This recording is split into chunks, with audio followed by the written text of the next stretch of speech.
हम लोग अपने जीवन को बर्बाद होने से बचाएं।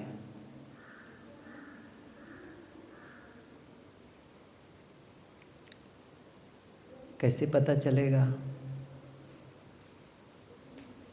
दुनिया में हम रोज देख रहे हैं, आसपास के लोगों को देख रहे हैं, उनके व्यवहार को देख रहे हैं, पता चल रहा है। कुछ लोग हैं जिन्हें आप जानते हैं, जिनको आसपास के लोग पसंद नहीं करते, उनके खान पान को पसंद नहीं करते, उनके बोलने के ढंग को पसंद नहीं करते, उनके काम धाम को पसंद नहीं करते। बहुत कुछ है, ऐसा कुछ करते हैं कि देख के ही पता चलता है, देखो ये आदमी अपने जीवन को बर्बाद कर रहा है। और किसी किसी को देख करके लगता है यह आदमी सार्थक जीवन जी रहा है, सही जीवन जी रहा है। उनके जीवन को देखने से, उनके साथ रहने से पता चलता है कि कैसा उनका जीने का ढंग है। बोलते हैं तो कैसा बोलते हैं, कुछ करते हैं तो कैसा करते हैं, दूसरों को सलाह देते हैं तो कैसी सलाह देते हैं। उनके खान पान को देखो, पता चल जाता है। आपके रिश्तेदारी में आप देख सकते हैं, मित्रों में देख सकते हैं, पड़ोसियों में देख सकते हैं, सुनते हैं, टीवी में देखते हैं, अखबार में पढ़ते हैं, मोबाइल में देखते हैं, पता चल जाता है। कुछ लोग ऐसा जीवन जीते हैं जिनके बारे में सुनो तो मन लगता है कि ये आदमी ऐसा क्यों करता है, कितने लोगों को तकलीफ दे रहा है, परिवार वालों को तकलीफ दे रहा है, अपना जीवन बर्बाद कर रहा है, पता चलता है। हमें भी ध्यान रखना है, कहीं ऐसा तो नहीं कि मेरा जीवन बर्बाद हो रहा हो। सत्संग में जब आप आते हैं तो इतनी सावधानी तो आप कर ले जाते हैं कि कम से कम वो गलतियाँ जो लोग कर रहे हैं वही गलती न करें। लेकिन थोड़ा और ऊपर उठना है और आगे जाना है। केवल गलत न करना पर्याप्त नहीं है, केवल गलत न करना पर्याप्त नहीं है, कटु न बोलना पर्याप्त नहीं है। मीठा बोलते हो नहीं बोलते हो, महत्वपूर्ण यह भी है। कोई कहता है मैं तो किसी के साथ गलत नहीं करता हूँ, न मैं चोरी करता हूँ, न मैं हिंसा करता हूँ, न मैं अनाचार करता हूँ। ठीक है, चोरी नहीं करते तो कभी किसी का सहयोग भी करते हैं, ये थोड़ा ऊपर उठना है। हिंसा नहीं करते हैं, अच्छी बात है, लेकिन क्या किसी के लिए कोई ऐसा काम करते हैं कि उसका दर्द कम हो, उसकी पीड़ा कम हो? ये अलग है। एक है गलत न करना और दूसरा है गलत तो करना ही नहीं बल्कि अच्छा करना, दूसरों के लिए भी भला हो। और जब आप दूसरों का भला सोचने लगते हैं तब आप समझ लीजिए आप अपना भला करने लग जाते हैं। अपना भला करने का रास्ता यही तो है। हम दूसरों का भला करना सोच लें, और जब आप दूसरों को दुख देने का सोचते हैं, दूसरों का नुकसान का सोचते हैं, तो पहला क्या हो गया है, आप अपना नुकसान कर लिए हैं, स्वयं दुखी हो चुके हैं। जब तक आदमी अपना नुकसान नहीं करेगा दूसरों का नुकसान कर ही नहीं सकता है। क्योंकि आदमी कोई भी काम करता है तो करने के पहले उसके मन में ये विचार आता है, भाव जगता है, ऐसा करना है, ऐसा है। तो पहली बात तो है किसी के लिए आपके मन में गलत भाव जगा। और गलत भाव जगने का मतलब है आपके भीतर में हिंसा का भाव जग गया। सीधी सी बात है। आप में ही अंदर में आप प्रसन्न नहीं हैं, अशांत है। क्या शांत और प्रसन्न आदमी किसी को तकलीफ देने को सोच सकता है? कभी नहीं सोच सकता है। एक मुस्कुराता हुआ, एक जोर से हंसता हुआ आदमी किसी को कटु बोल सकता है? दोनों एक साथ नहीं होते हैं। यदि वो मुस्कुरा रहा है, यदि वो हंस रहा है, इसका मतलब वो मीठा बोलेगा, सही बोलेगा। आदमी जब क्रोधित होता है भीतर से, तभी इस प्रकार के शब्द निकलते हैं। मैं ये कह रहा था कि जब हम दूसरों का अहित चाहते हैं, तो दूसरों का अहित चाहने के पहले हम अपना अहित कर लिए होते हैं। और जब तक आदमी अपना अहित नहीं करेगा, तब तक वो दूसरों का हित नहीं कर सकता है। जैसे यहाँ आग रखी हो, आग, तो आग को अपने हाथ से उठा करके दूसरे के ऊपर फेंकना है अपने हाथों से, तो पहले अपना हाथ तो जलेगा, दूसरे का बाद में जलेगा। तो जो मन की विकृति है वो पहले आई, वहीं से खत्म करना शुरू कर दो। वो शुरुआत हो गई, वो बीज बो दिए। सदगुरु विशाल देव की ये पंक्ति है, दुख देने के भाव को दिल से दे निकारे, तब सुख लहे विराग को मोह निध से जाग। दुख देने के भाव को दिल से दे निकारे, कितनी बड़ी बात साहब कहते हैं। ये भाव भी न जगे, काम तो बातें अलग, कर्म तो अलग ही बात है, भाव भी न जगे पहला काम। क्योंकि भाव ही कुभाव है, भाव ही विकृत है। तब आप नहीं भी करते हैं ना, तो भी तो आपको फल मिल जाएगा उसका, ये भी सच है। आप नहीं भी कर रहे हैं ना, किसी के लिए अहित नहीं भी कर रहे हैं, लेकिन अंदर से वो बीज आपने बो दिया है, और वो उसी रूप में आपको मिलेगा, उसी रूप में। मैं ये कह रहा था कि अपने जीवन को बर्बाद होने से बचाएं। क्या करना होगा? ध्यान देना होगा, बाहर भी भीतर भी। हम अपने क्रियाकलापों को ध्यान दें और साथ साथ में अपने अंतस में भी ध्यान दें, दोनों तरफ। कैसे पता चलेगा? फीडबैक मिलता है। जब आप घर में रहते हैं, जब आप किसी काम के लिए ऑफिस जाते हैं, कार्य क्षेत्र में जाते हैं, तो क्या होता है? वहाँ जाने के बाद में लोगों से आप मिलते हैं, जुलते हैं, बातचीत करते हैं, काम करते हैं, वहाँ से फीडबैक मिलता है, वहाँ से जवाब आता है, घर वालों से भी आता है। आपने कुछ कहा, आपने कुछ किया, दो बातें होंगी, या तो घर वालों को अच्छा लगेगा या फिर वो अच्छा नहीं लगेगा। तो उनके व्यवहार से पता चल जाएगा, वो थोड़ा सा उदास हो जाएंगे, वो थोड़ा सा निराश हो जाएंगे, वो थोड़ा सा अपने आप में एक दुखी महसूस करने लग जाएंगे। और यदि ये प्रक्रिया बनी रही देर तक, कई दिनों तक, कई महीने तक, तो फिर वहाँ से भी जवाब आने लगेगा। आप यदि ध्यान नहीं दिए, अच्छा पहले तो मर्यादावश नहीं बोलेगा कोई, हो सकता है आप बड़े हों घर में और आपके बच्चे हों, या आपके और कोई हों, या ऑफिस में ही कोई आप बड़े हों और आपके ही जो अंडर में काम करने वाले कर्मचारी हैं, साथी हैं, हो सकता है ना बोले, चलो ठीक है देखते हैं। तो आदमी कुछ दिन तो सहन करता है, लेकिन जब वो थोड़ा से सिर के ऊपर पानी आने लग जाता है, तब वो बोल देता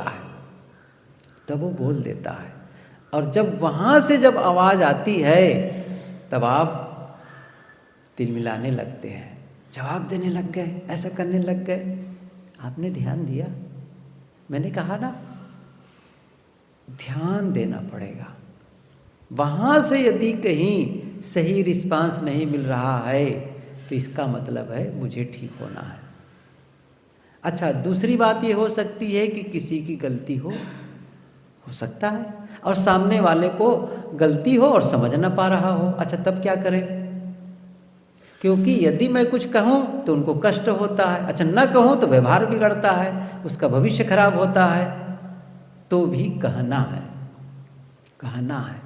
लेकिन कहते समय आपका जो इंटेंशन है ना, आपकी जो भावना है ना, इतनी मृदुतापूर्ण हो, इतना स्नेहपूर्ण हो, इतना हितैषी भाव हो कि सामने वाले को लगे ये मेरे हित के लिए कह रहे हैं। क्योंकि सबसे पहले कहने के पहले ये झांक लेना है, मैं जो कहने जा रहा हूँ उसको नुकसान करने के लिए नहीं, उसको दुखी बनाने के लिए नहीं, उसका अपमान करने नहीं कर रहा हूँ, ये उसका अपमान तो नहीं होगा इससे। मेरे शैली देखो, कहते क्या है, इससे ज़्यादा महत्वपूर्ण आपकी शैली। कहते हैं यह तो जो कुछ कहते हैं ये आपके विचार होते हैं, और जिस शैली से कहते हैं, जिस ढंग से कहते हैं, वो आपकी भावना होती है। फिर से मैं कह रहा हूँ, जो आप शब्द निकालते हैं ना, वो आपके भीतर के विचार हैं। लेकिन उस शब्द को जिस शैली से निकालते हैं, जिस तरीके से निकालते हैं, जिस टोन में निकालते हैं, वो आपकी भावना है। तो फिर शब्द निकालेंगे, यदि भावना गलत हो सकता है आप कहेंगे मैं तो तुम्हारे हित के लिए कह रहा हूं। तो हित के लिए तो कह रहे हो, लेकिन हित करते करते भी ऐसा तो नहीं कि आप हित करने जा रहे हो। ये थोड़ा सा बहुत अंदर तक झांकने से पता चलता है, नहीं तो ऐसा लगता है लोगों को देखने में, देखो मैंने तुम्हारे हित की बात कही है, तुम मानो कि न मानो। अब देखो फिर भी अहंकार है। क्या जग रहा है? बहुत सारी बातें हैं जो हमारी भावनाओं से निकलती है। तो बाहर से लोगों के द्वारा जो हमें फीडबैक मिल रहा है, लोगों के द्वारा जो हमें उत्तर मिल रहा है, ध्यान रखना है कहीं उनका दिल न दुखे, उनका नुकसान न हो। चाहे वो आप घर में हो, चाहे आप किसी कार्य क्षेत्र में हो, वहाँ भी ध्यान रखना पड़ेगा। तो आपके किसी प्रकार के शब्दों से, आपके खान पान से, आपके क्रियाकलाप से, आपका चलना उठना बोलना करना सोना जागना, जैसे कोई घर का ही लड़का हो या घर में बहू हो, कोई भी हो, वो नहीं बोलता है कुछ, लेकिन अब उठने के लिए 8 बजे, दिन में 8 बजे उठता है। क्या कहते हैं, मैं तो कुछ नहीं कह रहा हूँ। लेकिन जो कुछ नहीं कह रहे हो ना, वो जो आपकी क्रिया है ना, वो लोगों को परेशान कर रही है। ये आप ध्यान दो। आप नहीं कह करके भी जो आप कर रहे हो ना, वो कह रहा है। आपकी क्रिया बोल रही है, आपका एक्शन बोल रहा है। या फिर किसी घर का कोई सदस्य है, 2 बार 3 बार बोल रहा है, अच्छा वो बोल ही नहीं रहा, मौन है सामने वाला। ये मौन भी बड़ा खतरनाक है। आप नहीं बोल करके भी सामने वाले को परेशान कर रहे हैं। और किसी ने कहा क्या हो गए भाई, मैंने तो कुछ नहीं बोला। जो नहीं बोले हो ना, यही बहुत कुछ हो गया है। यदि सामने वाला 2 बार 3 बार आपसे बात करना चाह रहा है और आप जवाब नहीं दे रहे हैं, बोल ही नहीं रहे हैं, इसका मतलब क्या हुआ? आपके मन में कड़वाहट है, दुर्भावना है, तभी तो आप उत्तर नहीं दे पा रहे हैं, तभी तो आप बोल नहीं पा रहे हैं। तो ये जो हमारा व्यवहार है, ये हमें बताता है कि सचमुच हम क्या करने जा रहे हैं और क्या हो रहा है जीवन में। तो हमें, मैंने कहा था बीच में भी कि अपने जीवन को बर्बाद होने से बचाओ। कैसे बचाएं? मैंने कहा बाहर को भी देखो, भीतर को भी देखो, भीतर को भी देखो। बाहर के व्यवहार से पता चलेगा, लेकिन भीतर खुद को जानना है तो बड़े तटस्थ होकर के झांको अपने भीतर में। देखो सत्संग में आते आते बहुत सारी बातें हमें पता चल जाती हैं कि भाई ये रास्ता सुखी जीवन का है और ये रास्ता दुखी जीवन का है, पता चल जाता है। अच्छा, पता चल भी गया है, लेकिन अपने को भी ये महसूस होने लगता है अभी बहुत कुछ सुधार बाकी है। अभी हमारे अंतस में बहुत कुछ ऐसे विचार आते हैं, ऐसे क्रियाकलाप होते हैं कि हम अंदर अंदर खुश नहीं रहते, प्रसन्न नहीं रहते हैं। दूसरों के व्यवहार को देख करके भी कई बार होता क्या है, आदमी सही रास्ता चलता है और सही काम भी करता है, लेकिन दूसरों के व्यवहार, गलत व्यवहार को देख करके, दूसरे के खान पान को देख करके, दूसरे के क्रियाकलाप को देख करके मन में खिन्नता, देखो ना कैसे हो रहा है, क्या करते हैं, वो करते हैं। अब दूसरे की गलती को लेकर के आप खिन्न हो रहे हैं, आप उदास हो रहे हैं, आप नाराज हो रहे हैं, तो फिर ये किसकी गलती है?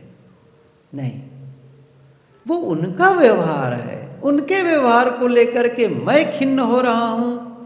कैसे देखना है? अकेले बैठ जाओ, रोज बैठो, रोज बैठो, खुश है ना, बस ये झांको जरा से।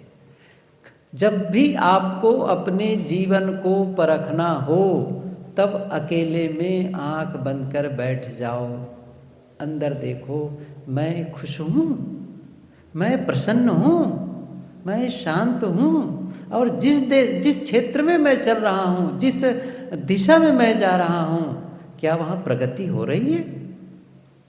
हो रही है, आगे बढ़ो, अच्छा है, और अच्छा करो उसको।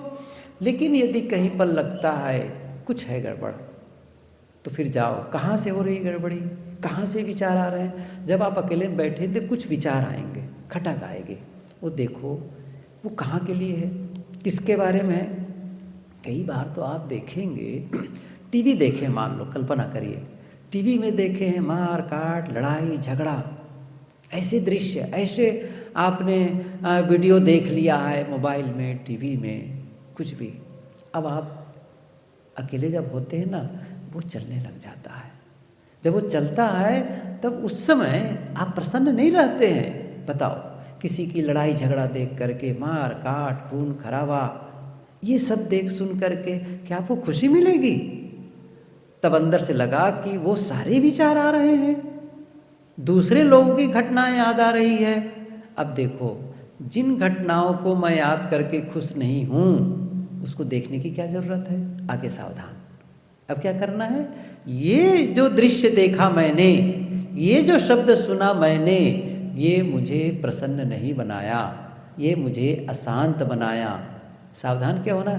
अगली बार ऐसे दृश्यों को देखने के लिए मुझे परहेज करना है, ध्यान रखना कि ये नहीं देखना है, क्योंकि मुझे अनुभव हो गया है कि ऐसा करने से मन की ये दशा हो जाती है, मैं खुश नहीं रह पाता हूँ। या ऐसे लोगों से मिलजुल करके बहुत सारी बातें हो गई, घटनाएं हुई, जिसको लेकर के आप अशांत हैं। ध्यान रखो, ध्यान रखो। यदि वो घटनाएं घटती, कई बार होता है कि आप रोक नहीं पाते हैं। जैसे आपके ही घर में 4 लोग आ गए, कल्पना करो, आपके ही फैमिली मेंबर हो सकते हैं, आपके कोई रिश्तेदारी में से हो सकते हैं, आप उनको हटा नहीं सकते, ये नहीं कह सकते चले जाओ कह करके, वो रहेंगे ही, दिन भर रहेंगे, एक दिन रहेंगे। अब वो आपस में ऐसे बड़बड़ कर रहे हैं, और आप तो शांति प्रिय हैं, कम बोलने वाले हैं, या फिर आपका और भी काम रहता है, या फिर आप सत्संग सुनना चाहते हैं या पढ़ना चाहते हैं, लेकिन ऋषभ कर रहे हैं, अभी कर रहे हैं। अब उसके बाद में फिर भी आपको भीतर झांकना है, क्या मैं नाराज हूँ? क्या मैं नाराज हूँ उनकी गलतियों से, उनके व्यवहार से? यदि हूँ तो फिर ये मेरी गलती है। गलती उनकी है, लेकिन उस गलती को भीतर ला करके मैं उसे स्वीकार रहा हूँ, उसको उसी रूप में, उसी कारण से परेशान हूँ। नहीं, या तो उनको बदल दो या तो उनको हटा दो, नहीं कर सकते हो तो चुपचाप शांत, ठीक है। एक प्रकार से वो आपको अवसर दे रहा है झांकने का। आप परेशान तो नहीं हो रहे हैं, इसका मतलब हुआ यदि मैं शांत हूँ, इसका मतलब तब ठीक है। यदि मैं अशांत हुआ, इसका मतलब मैं अपने आप को ठीक नहीं बनाया, अपने आप को मजबूत नहीं बनाया है, अपने में सहनशीलता को विकसित नहीं किया है। दूसरे की गलत व्यवहार को सहने की शक्ति बढ़ाओ। दूसरे की अनचाहा व्यवहार, उस व्यवहार जो आपको पसंद नहीं है, वो आपके सामने घटने वाला है, तो क्या करना है? तो भी उसको सहो। और सहने का मतलब बाहर से तो सह लिए, नहीं बोले, सामने तो नहीं बोले, ठीक है खुश हैं सामने दिखाने में, अंदर बड़बड़ा रहा है। जैसे वो घर से बाहर निकले, चर्चा का विषय बना गए, देखो ना बोलते कैसे रहे, देखो ना करते कैसे रहे। बस फिर गड़बड़ हो गया, फिर हमने कालिख पोत ली। क्या हो गया? फिर हमने कालिख लगा ली। सत्संग से जुड़ने का मतलब, अपने आप को आगे बढ़ाने का मतलब, हर जगह देखो, हर जगह। और यही करते करते करते अंदर कालिख कालिख कालिख, ऐसे वो विकार बढ़ते बढ़ते हमारे अंदर में दाग बढ़ने लग जाते हैं और वो हमें परेशान करते हैं। और फिर क्या होगा? जिसकी चर्चा बहुत देर तक आपस में कर लेंगे, आप अकेले में होंगे तो भी वो मन में चलता रहेगा, और बहुत संभव है वो सपना भी आएगा। आता है सपना, कहीं अलग का नहीं होता है। अच्छा, यहाँ जितने लोग बैठे हैं बताओ कि अमेरिका का सपना कितने लोग देखते हैं? बहुत कम लोग देखते होंगे, कभी गए हो तो भले देख लेते होंगे, सही है ना? अच्छा, चीन का सपना कितने लोग देखते हैं? नहीं देखते हैं, नहीं देखते। अंडमान निकोबार का सपना कितने लोग देखे हैं? गए ही नहीं है, लेकिन सूरत का सपना जरूर देखेंगे, अपने रिश्तेदारों का सपना जरूर देखेंगे, घर वालों का सपना जरूर देखेंगे, काम धाम में जाते हैं उसका सपना जरूर देखेंगे। तो सपना आने का मतलब है वही जो आपने जागते हुए किया। तो जिस चीज को आप बार बार मन में रखते हैं वो मजबूत होता चला जाता है, उसकी संभावना और बढ़ जाती है। शक्ति क्या हो? उसे खारिज कर दें, उसे हटा दें, ठीक है, उनका ढंग, बस उनका ढंग। क्या सावधान करना है? ऐसी गलती मैं नहीं करने वाला हूं, क्योंकि उनकी गलती आपको पसंद नहीं है। तो जो गलती उनकी पसंद नहीं है वो गलती आप में ना आए, बस ये सावधानी रखना है। क्योंकि हो सकता है जिस गलती को देखकर आप ना पसंद कर रहे हैं, आपके जीवन में आगे दूसरा ना पसंद करेगा। ये तो हमको सीख लेनी है, उस आदमी से सीख लेना है। जीवन बनाने का मतलब ऐसे ही होता है। कैसे बनाओगे आखिर में जीवन में? हम लोग क्या कहते हैं, बड़ा सा मकान बना लिए, जीवन बना लिए। मकान बनाना जीवन बनाना नहीं है। वो मकान बना लिए, ठीक है, उसकी आवश्यकता है, हमको है, परिवार है, हम सबको रहना है, तो मकान बनाना जरूरी है। लेकिन ये मान करके चलो मैंने इतना बड़ा मकान बनाया तो मेरा जीवन भी अच्छा हो गया, नहीं। आपका जीवन आपके विचारों से होगा, आपका जीवन आपके व्यवहार से होगा, आपके जीवन से संबंधित व्यवहार से होगा। ये बाहर के क्रियाकलाप, देखिए मकान बनाना एक उपलब्धि है, गलत नहीं है, जरूरी है, बनाओ। लेकिन ये सोच करके मैंने मकान बना लिया अब तो मैं खुश रहने वाला हूँ, कोई जरूरी नहीं है। क्योंकि बड़े मकान बना करके भी लोग दुखी देखे जाते हैं। और मैं तो देखा ही हूँ ऐसे लोगों को जो बड़े मकान, क्या बताऊँ, कितनी बार उदाहरण देता हूँ उसमें, अब ज़्यादा बताना भी नहीं होता है। बड़े शहर की बात है, महानगर, पूरब के बड़ा शहर है, वहाँ जाना हुआ था गुरुदेव जी के साथ में। 3 बस नीचे ग्राउंड फ्लोर है, उसके बाद में फर्स्ट और सेकंड फ्लोर, बस इतना ही था। एक शायद और था, शायद लिफ्ट लगाए थे। हमने कहा इतनी ऊंचाई के लिए इतना बढ़िया मकान, बाथरूम देखो, सब कुछ, लेकिन जो संघर्ष दोनों में, उफ, वो देख करके मैं खुद वहाँ रहा, देख करके हैरान करने वाली बात, महा अशांत और दुखी उस घर में। क्या मतलब है? बड़ा व्यापार, विदेश में व्यापार उनका, लेकिन आदमी दुखी है। क्यों दुखी है? ध्यान नहीं दिया जीवन पर। ये क्या है? तो वो जीवन को ऊंचा उठाने नहीं है, जीवन को बर्बाद करने वाला ही काम है। इतने साल बीत गए, 40 साल 50 साल बीत गए और अब जीवन पर ध्यान ही नहीं दिया जा रहा है। कब ध्यान देंगे, कब इसको संवारेंगे, कब ठीक करेंगे? नहीं, बहुत अनमोल है। हर दिन का महत्व है। सच कहो ना तो हर पल का महत्व है। देखो आज सुबह सूर्य निकला और अब अस्त होने जा रहा है। जानते हैं आपको क्या लगता है? ये तो कई बार हुआ है। हाँ हुआ है, लेकिन हमारे जीवन का एक दिन खत्म हो गया।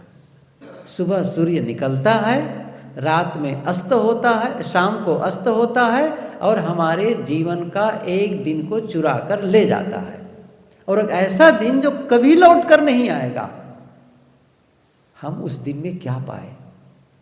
दुख पाए, अशांति पाए, नफरत पाए, घृणा पाए, या फिर आनंद का अनुभव किए, प्रेम का अनुभव किए, खुशी का अनुभव किए? क्या अनुभव किए? हर दिन करना है, क्योंकि हो सकता है कब खत्म हो जाए किसी को तो पता नहीं है। हो सकता है अंतिम दिन हो हमारा, कभी हो सकता है। और एक दिन तो आएगा ना, अंतिम एक दिन तो आएगा। वो कब आने वाला है पता नहीं, एक दिन आने वाला है। लेकिन हमारी आदत दुखी और अशांत होने की है, तो आप कैसे कह सकते हैं सो अंतिम दिन में खुश रहूंगा? कोई फायदा नहीं उससे। यदि आप में खुश रहने की आदत है, आपने अपने आप को इसके लिए तैयार कर लिया है, तो फिर अंतिम दिन भी आप खुश रहेंगे। मैंने सुना, पढ़ा एक जगह कि एक आदमी था, उसने बहुत अपने मन में रखा कि मैं कैसे धनी हो जाऊं, कैसे ऐसे कर लूं। तो एक जानकार के पास गया, उसने कहा कि आप ऐसे नहीं हो सकते हैं, आपको कुछ ऐसी चीज़ हो जो चमत्कारी रूप में हो, तभी इतना बढ़ सकते हैं जितना आप सोचते हैं। अच्छा तो कैसे हो? एक पत्थर होता है, उस पत्थर के मिल जाने पर आप बहुत धनी हो जाएंगे। अच्छा तो कैसे पता चले कहाँ मिलेगा? समुद्र किनारे। तो समुद्र में बहुत सारे पत्थर पड़े हैं, कैसे पता चलेगा? तो समुद्र किनारे चले जाना, जिस पत्थर को उठाओगे और वो गर्म रहेगा, गर्म रहेगा, तो गर्म रहेगा वो पत्थर, तो समझ लो वो पत्थर आपको मिल गया और उससे फिर आपके जीवन में सब कुछ मिलेगा। अच्छा, अब वो आदमी का जुनून था, गया पत्थर उठाता, ठंडा समुद्र में फेंकता, फिर उठाता, फिर फेंकता, मतलब जितने पत्थर आते थे और उसको ठंडा लगता था, फेंकता चला जाता, फेंकता चला जाता था। 1 दिन 2 दिन 10 दिन 20 दिन रोज करता रहा। पत्थर उठाता, ठंडा, फेंक देता समुद्र, फिर उठाता, फेंक देता, ऐसा करके आगे बढ़ता, पीछे आता, देर दूर तक के ऐसा करता रहा। ऐसा संजोग एक दिन पत्थर आया हाथ में, गर्म था, लेकिन वो आदत ऐसी बनी थी फेंकने की, वो भी फेंक दिया। समझ रहे मैं क्या कहना चाहता हूँ? क्या ये असंभव है? ये बिल्कुल संभव है। हर बार उसने फेंका, सैकड़ों हजारों बार फेंक चुका। अब सचमुच जो पत्थर आया तो आदत ऐसी हाथ की ऑटोमेटिकली हो गई थी कि उस पत्थर को भी फेंक दिया। अब रोने से क्या होगा? कुछ नहीं होगा। ऐसे ही हमको खुश रहने की आदत नहीं है, दुखी रहने की आदत है, शिकायत करने की आदत है। तो जब सचमुच दिन आएगा अंतिम में ना, वो भी दिन वैसे ही जाएगा वो भी दिन वैसे ही जाएगा। तो क्या करना है? ऐसी आदत बनाओ, ऐसा ढंग बना लो जिस समय रोज खुश प्रसन्न। और मैंने कहा ना कैसे पता चलेगा? भीतर चले जाओ अकेले में बैठ करके, फिर देख लो कहाँ गड़बड़ी हो रही है, कहाँ अशांति है, किसके नाते अशांत हुआ हूँ, वहाँ चले जाओ पीछे, ख्याल करो उस चीज़ को। किसके कारण? अमुक के व्यवहार के कारण, मेरी गलती के नाते, मेरे खान पान के नाते। जैसे इसको इस ढंग से समझें, यदि आप सुबह उठे आपके पेट में दर्द है, या जैसा आप शौच में जाकर के फ्रेश होना चाहते थे वैसा नहीं हुआ, कोई तकलीफ हो रही है, अब आप क्या करते हैं? कल मैंने क्या खाया, पूरे दिन में कहाँ गड़बड़ी, कौन सा ऐसा भोजन है जो मुझे तकलीफ दे रहा है, ख्याल करते कि नहीं करते हैं? तब पता चल गया हाँ ये या तो मात्रा में ज़्यादा है या फिर वो चीज़ ही गलत है। अब क्या करेंगे? अब देख लिए हाँ ये गड़बड़ी है, अब पीछे तो नहीं जा सकते, लेकिन यहीं से आप पीछे को झांक तो सकते हैं। झांक लिए, अब पता क्या चल गया, वो गड़बड़ी है। अब क्या करना है, उस ज्ञान से आगे सावधान। अब आगे क्या सावधान रखना है, जब वो अवसर आए, नहीं क्योंकि मुझे इससे तकलीफ हुई है, अब आगे मैं तकलीफ लेने वाला नहीं हूँ, मुझे नहीं तकलीफ बार बार चाहिए। आपको क्या लगता है सरल काम है? फिर गलती करेंगे आप, हम सब करते हैं फिर गलती करते हैं, यही तो बात है ना। मतलब आप फिर से गलती होती वैसी, फिर से सावधान होना है। क्या होना है? फिर सावधान होना है। यही तो जीवन को बढ़ाना है, यही तो जीवन को संवारना है। गलतियों पर अटका न रहें, हम न अटके रहें। क्या करना है? छोड़ते चले जाना, सुधार करते चले जाए। एक समय आएगा वो गलती छूटेगी और हम आगे बढ़ जाएंगे, ये पक्का आएगा। कब? जब करते रहोगे। जीवन को साधना है, जीवन को निर्मित करना है। जो हम सत्संग में आज तक सुने, जो हम जाने, उसके अनुसार अब जीवन जीना है। मतलब यह हुआ, जो ज्ञान हमको प्राप्त हुआ है, जो ज्ञान हमें मिला है, वह ज्ञान अब हमारे जीवन का हिस्सा बन जाए। केवल जानकारी का हिस्सा न बने, क्या बने? वो हमारे जीवन का हिस्सा बन जाए। ऐसे ही जीवन होने लग जाए। ये जब करने लगते हैं तो जीवन में आनंद का अनुभव होगा। और सच कहूँ ना, तो जैसा जीवन चाहते हैं वो आप महसूस करने लगेंगे। और फिर क्या लगेगा? आहा जिंदगी। क्या लगेगा? जीवन में जब आप अकेले बैठेंगे, आहा जिंदगी, बस जीवन का आनंद आ रहा है, जैसा जीवन चाहिए वैसा मैं जी रहा हूँ, कितना अच्छा लगेगा।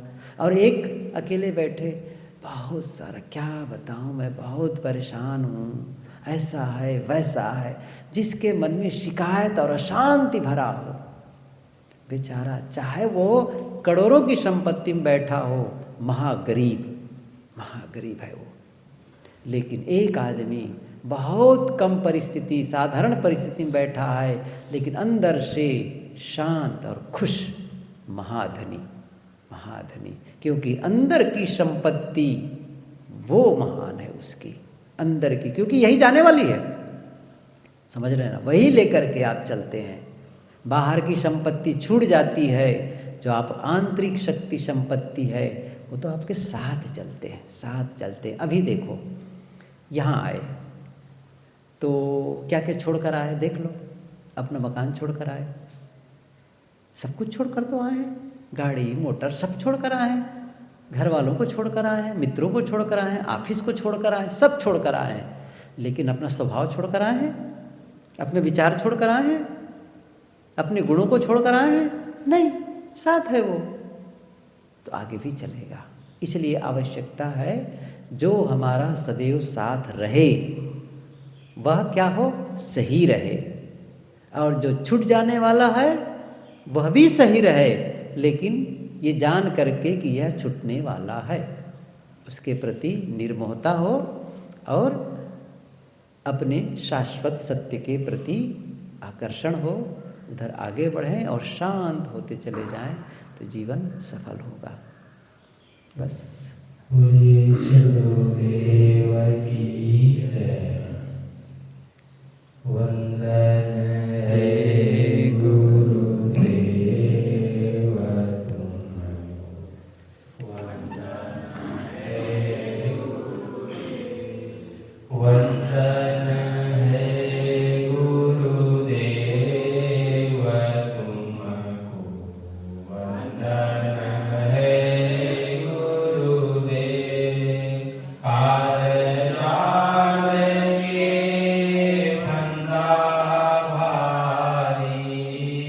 काल